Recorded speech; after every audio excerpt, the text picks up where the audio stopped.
Welcome to this morning meditation, whether you're joining me now live or coming in later at your leisure. I was thinking, as I always do when I prepare for this morning meditation, what's on my mind. And I think what's really on my mind is this idea of friendships, right? Um, Friendships, and somehow that brought the idea of uh, expectations and disappointments. I have a feeling that anybody joining me here this morning or listening later can relate to feeling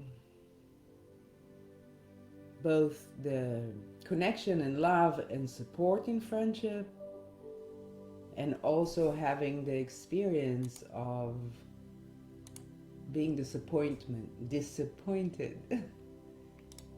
in friendships.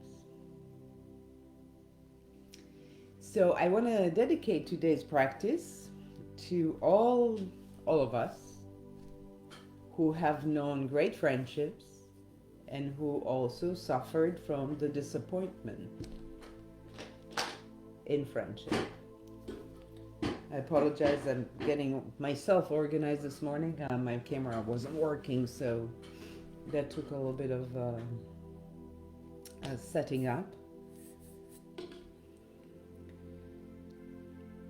So, friendships. I think we all know the benefits, right? That wonderful sensation in the heart when you know that there is somebody you can count on. Not necessarily a family member or a romantic partner.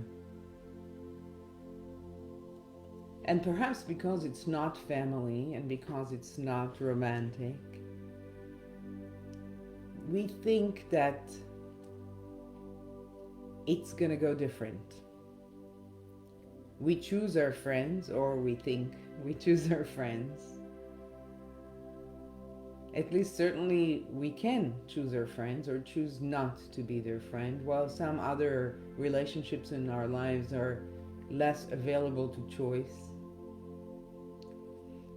I was in a conversation with a group of wonderful older adults in a monthly event that I guide for Jewish Family Services.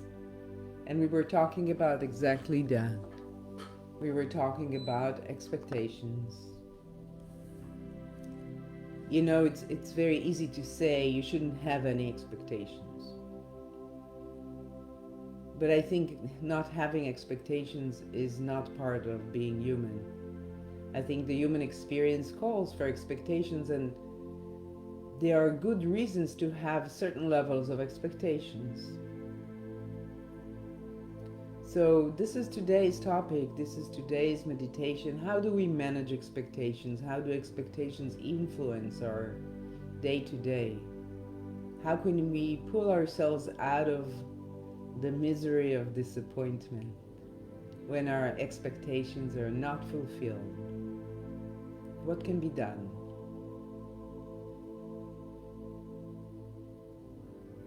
So I invite you to find a comfortable position. Settle your body, whether you're sitting or lying down. And then simply turn your attention to your breath as it is, allowing the eyes to gently close or perhaps the gaze to lower.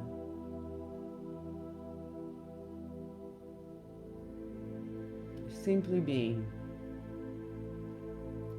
Soon the bell will sound, indicating the beginning of today's practice.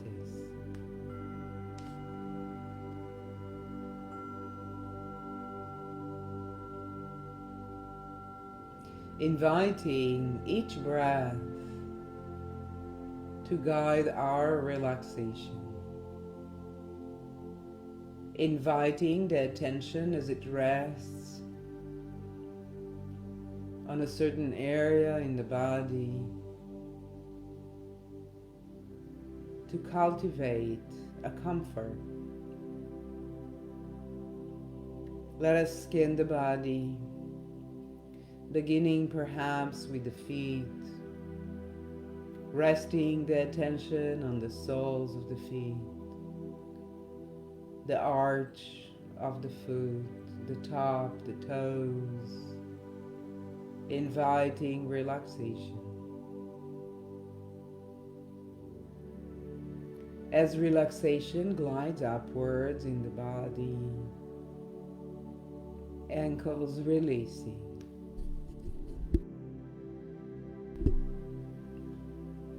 the lower legs loosening and softening, knees releasing any tension as the attention rests there for just a moment. Now the upper legs, the back of the thighs, releasing. Let relaxation engulf the pelvis area, sinking into the surface on which you're sitting or lying down. The abdomen, the lower back, releasing. The chest, the upper back. Each in-breath invites even more relaxation. Each out-breath sends relaxation throughout the body and the mind. Resting the attention on our shoulders, and let relaxation flow from the shoulders down the arms all the way to your fingertips. Notice the softening as you invite the loosening in the neck, in the throat. Face muscles releasing, jaws loosening, a softening in the lips perhaps, a gentle opening. Bring your attention to the top of your head and imagine relaxation like a wave that glides from the top of your head all the way to the tips of your toes.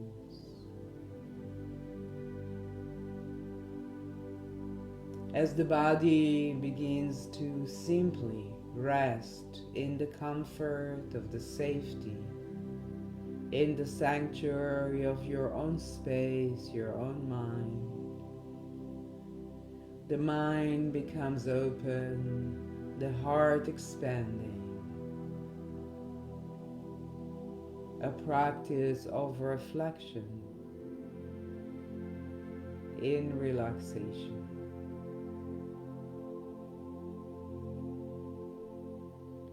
Perhaps you bring to mind a situation, maybe recent, maybe more in the past, when you felt that sense of disappointment, expectations that were simply not met by reality.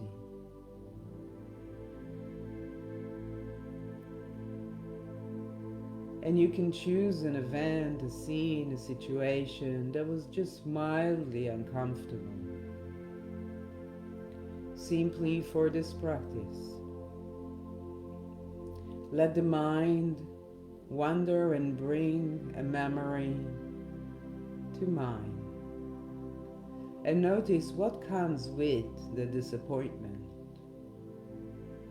What were the expectations? What took place? How did you feel? Are you still carrying the hurt of that situation, or perhaps you have let it go? Simply notice. Take a moment.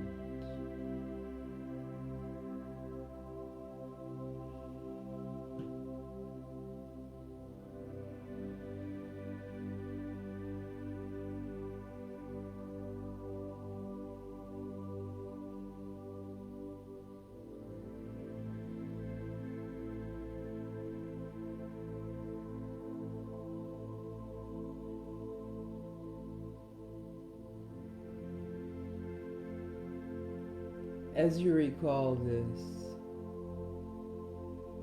perhaps with me reflect of what can be beneficial in having expectations.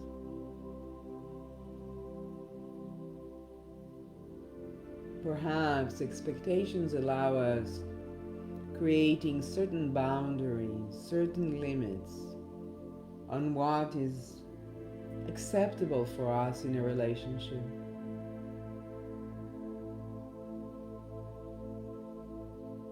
Often we may find that these boundaries, these type of expectations, have a lot to do with our moral values, with our inner compass.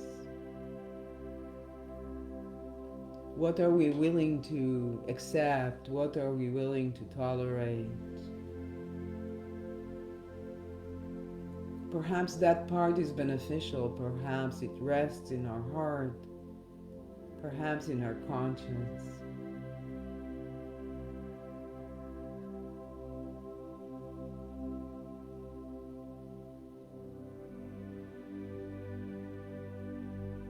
Take a moment and reflect where expectations serve you.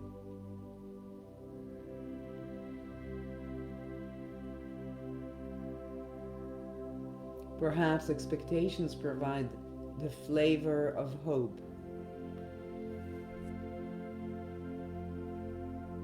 Why is hope?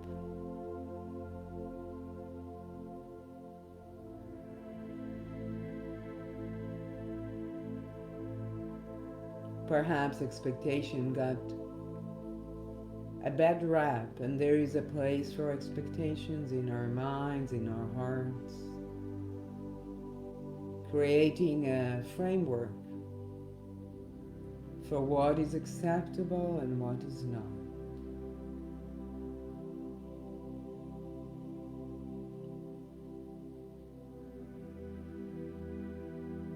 How can expectations serve you in a healthy and functional way?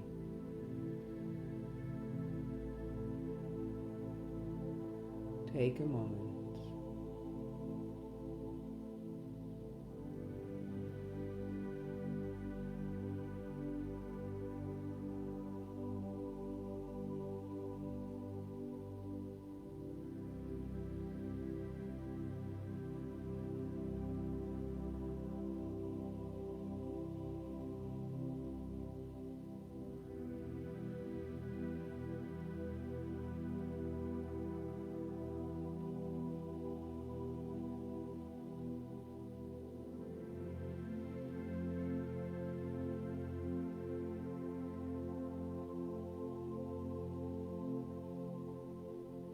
When do expectations become harmful?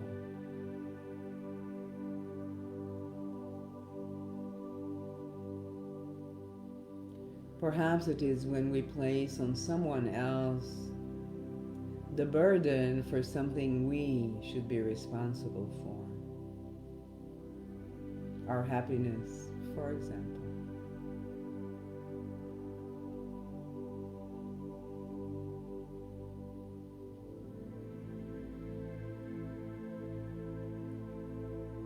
Perhaps they become dysfunctional when Our expectations exceed the ability of the other person.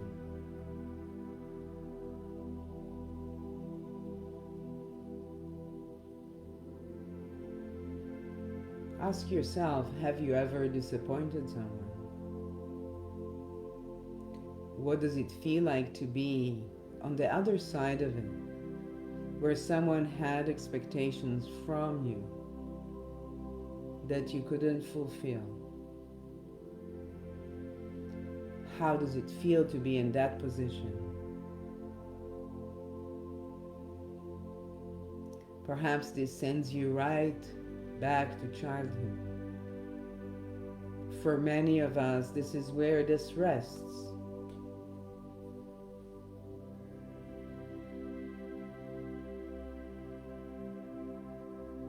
Our childhood interactions with the adults in our life,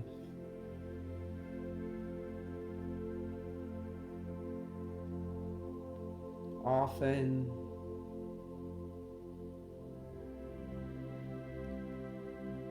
feeling the pain of disappointing.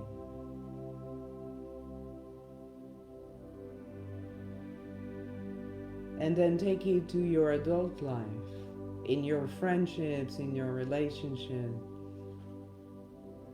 with family, with partners.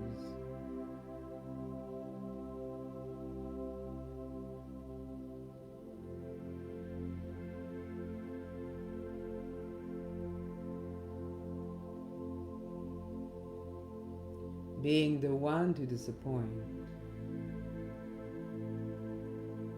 Notice the tendency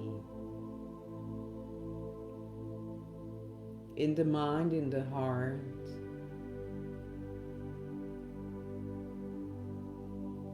a tendency to blame the other person.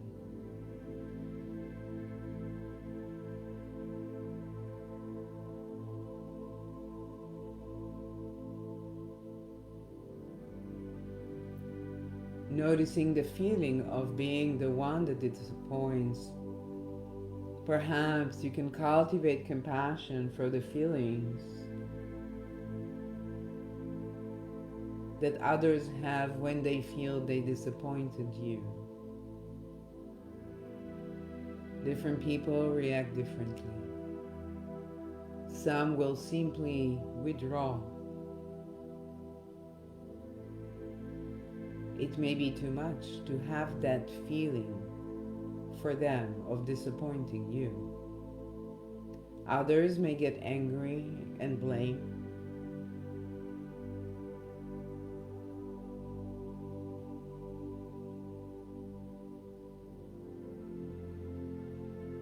Check in with yourself. Looking back,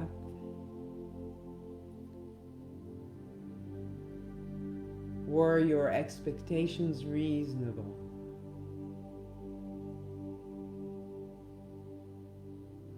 Was that person capable of fulfilling your expectations?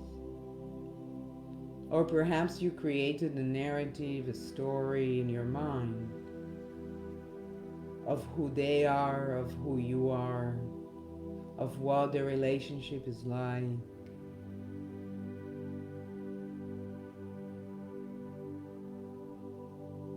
Consider that things change over time. We change all the time. Perhaps you have changed in ways and that other person changed in ways that are no longer aligned.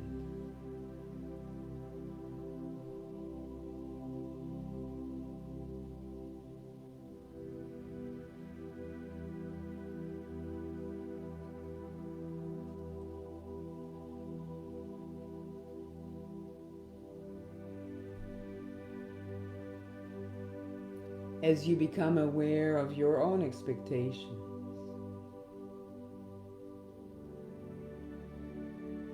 and we do this by recognizing the situations in which we were disappointed.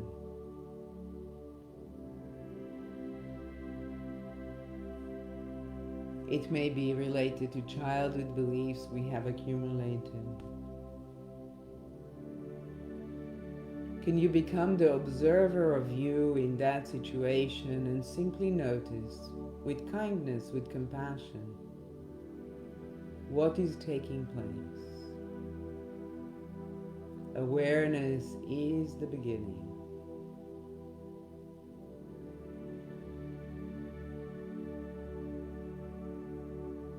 Can you have compassion and respect for yourself, for your difficulty, and for that other person? They are being affected by it as well. You've explored it, being on the disappointing side. How does that feel? You know that feeling.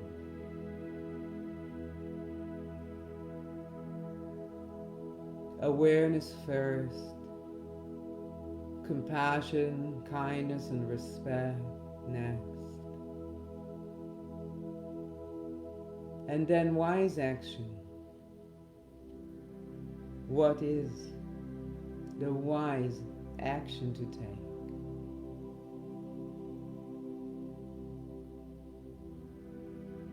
Take a moment from the perspective of the compassionate observer.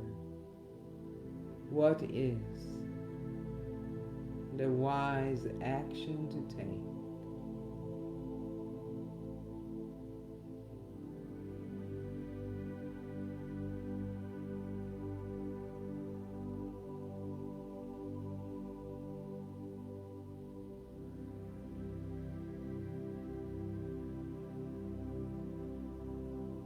Perhaps communication is key.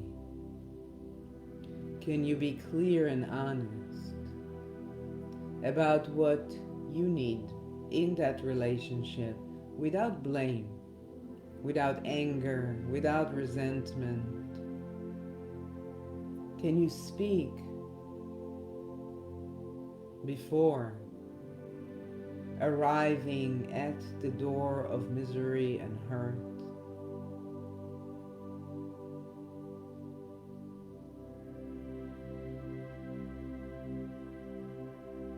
Perhaps you adjust your expectations. You recognize the limitations, or perhaps the demand on your part that is simply too much for that person.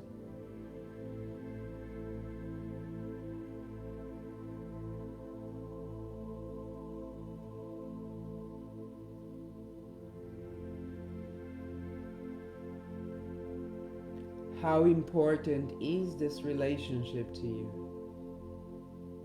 What are you willing to invest to transcend the difficulty, the hurt?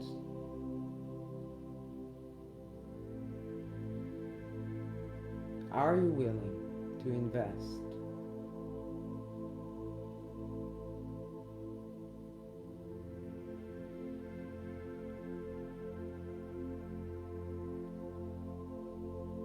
Is that other person willing to partner with you,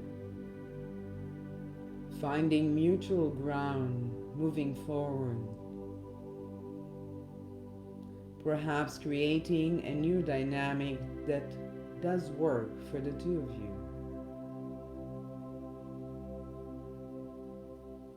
At different times, we may need to adjust the unwritten contract of our different relationships. At times, it may be necessary to step away.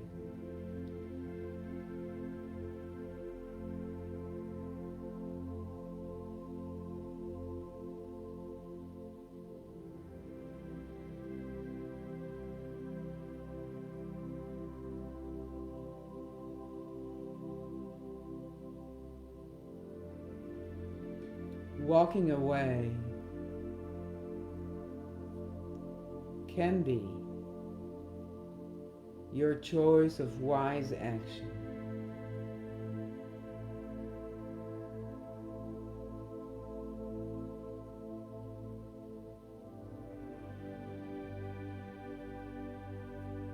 And yet, with honesty between you and yourself, you ask, what is it that I really want? What is it that is actually possible? What am I willing to do?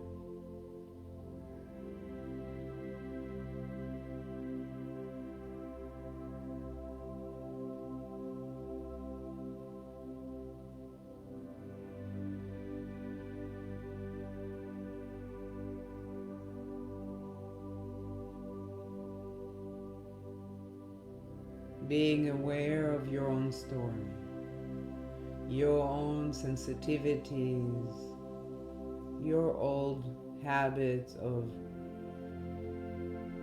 emotions and thoughts. Noticing what rises for you.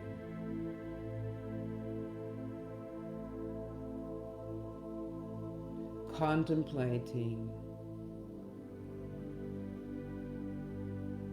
the importance, the benefit,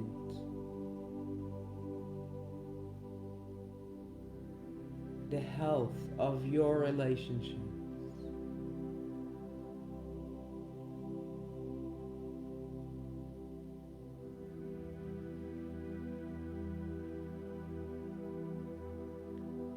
Do you expect yourself to be someone you are not?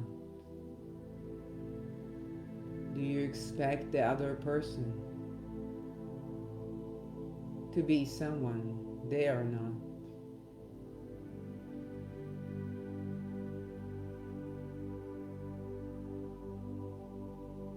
Are you willing to open your heart and your mind and allow yourself a communication that is honest and clear as you transcend expectations and disappointments and cultivate friendships and relationships that are truly beneficial for all those involved?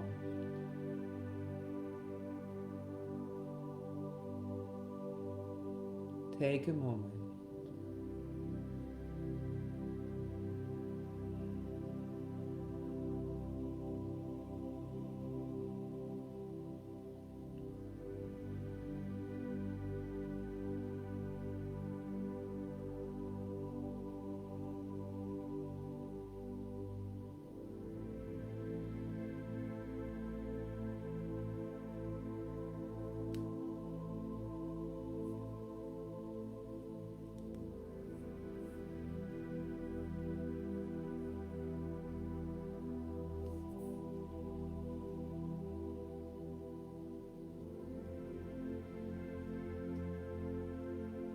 I invite you to take a deep breath in and out,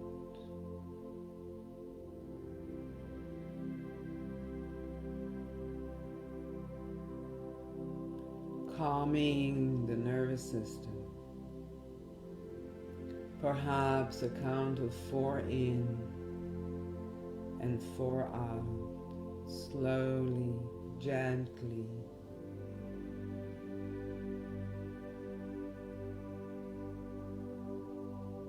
In just a moment, the bell will sound, indicating the completion of today's practice.